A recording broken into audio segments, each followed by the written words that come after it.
Welcome to the accounting class. In this session we shall take another look at inventory. Inventory is not simply about counting items, whether they are finished goods or assembly parts.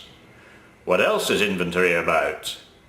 Let's consider what happens when we go out and buy a new automobile. Our chosen vehicle has a unique identification number, so that the seller knows exactly which vehicle has been sold, the buyer knows exactly which vehicle has been purchased, and the manufacturer too can identify each vehicle. Automobiles are expensive and are also tracked for other reasons, including tax. Not all sales can be tracked in this way. Think about what happens when you purchase a lawnmower and then resell it. You issue a receipt on the sale, but it is not likely to record a unique identification number, even though there are many items that do have unique serial numbers. Suppose that there are now 3 lawnmowers in the store and you are going to sell those 3 lawnmowers. You bought the first for $90, you bought the second for $100, you bought the third for $110. 2 of these lawnmowers are then sold. They sell for $200 each, so we have revenue of $400. But which lawnmower is left, and what is the value to use for inventory? The answer that we choose will affect our answer to this question. The various methods that you can choose are called cost flow assumptions, and there are a number of methods that are acceptable in the United States. Let's look at those accepted methods. FIFO, LIFO, AVCO. What do these mean? FIFO stands for first in, first out. The cost flow assumption is that the first goods that were bought are also the first to be sold. How does this affect the mowers that were sold? If the 2 oldest have been sold, then the one bought most recently is the one that is left. That means the one that is left is valued at $110. So that $110 is the figure that we shall use for inventory. Suppose we use the assumption of last in, first out. This assumes the last goods purchased are the first to be sold. You should note that whilst this is an accepted method to use in the United States, it cannot be used by companies in Europe. Let us apply LIFO to the sale of the mowers.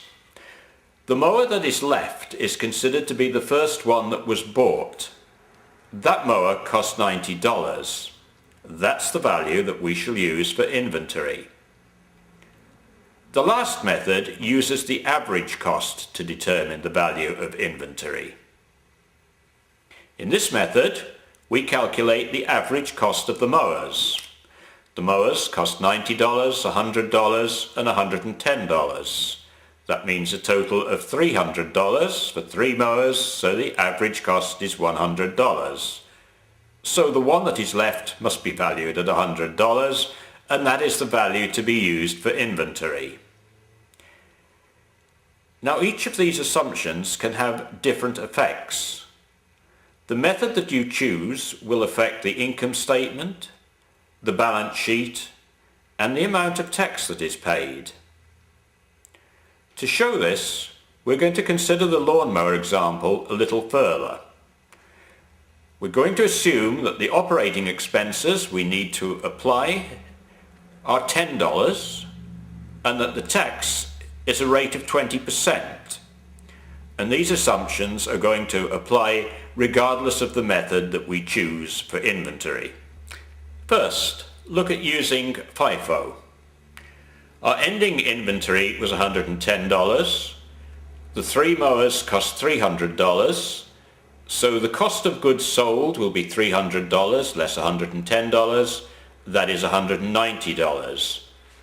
The revenue from sales was $400. So the gross profit is calculated by sales less cost of goods sold.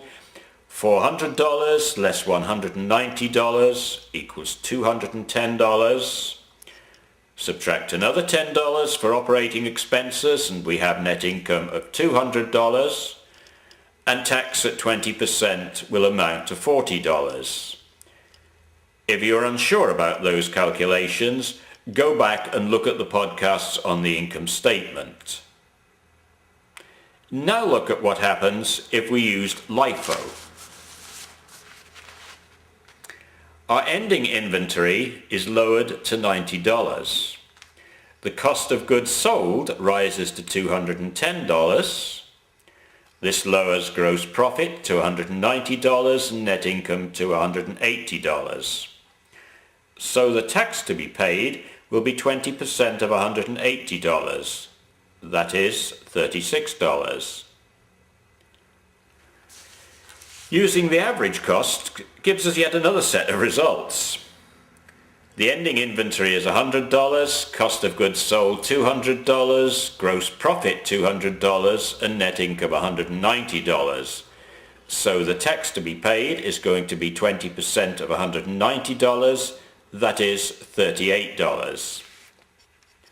The differences between the methods affect the values used for inventory. Now, inventory is an asset, so the balance sheet is affected. The income will differ, and that affects the income statement. In turn, retained earnings will differ, affecting the balance sheet again. And of course, the tax paid differs. Now, a business has to select one of the methods, and then it has to use it consistently.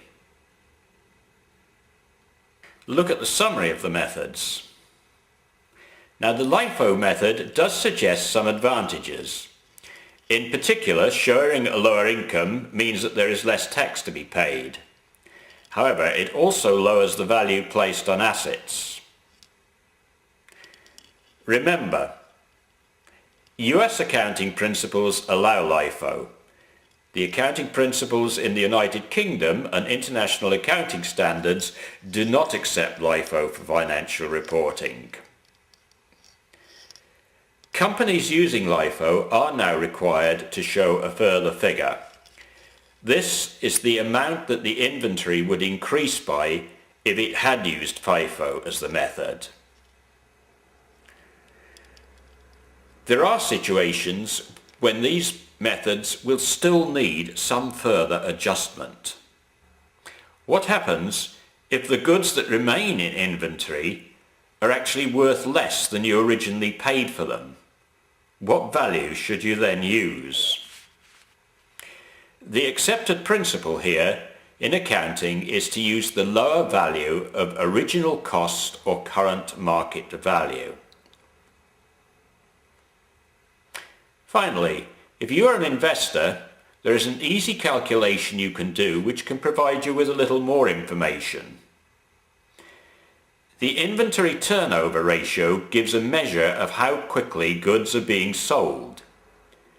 It is calculated by dividing the cost of goods sold by the average inventory. This is the end of the second session on inventory. Thank you for listening and watching.